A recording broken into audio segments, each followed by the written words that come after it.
On this episode of China Uncensored, cheaters always prosper. Hi, welcome to China Uncensored. I'm your standardized test invigilator, Chris Chappell. What if the rest of your life was determined entirely by your SAT score?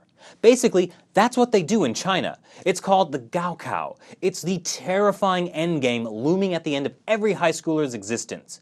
This test decides which college you get into, which basically decides which job you get, and whether all the hopes and dreams your parents have invested in you as their only child will be paid off or dashed against the rocks.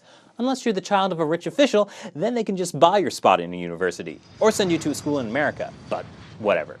So, considering the overwhelming impact of this Gaokao and the fact that you have to answer questions like this, every day we strive for what we think is important, but there are more important things in this world. People have different opinions on the matter. Please select a point of view and write an essay about your thoughts.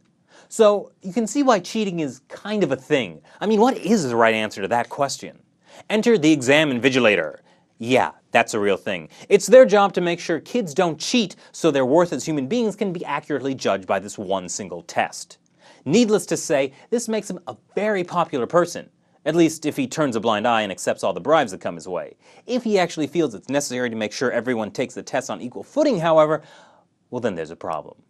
That's what happened to one invigilator known only as Lee. He was mobbed by more than 100 angry parents after the examinations finished because he refused to allow cheating. He confiscated a student's iPhone during the test, and when later another official laid out 2 stacks of cash on his desk with a note referring to the student whose iPhone he took, he simply refused to be bribed.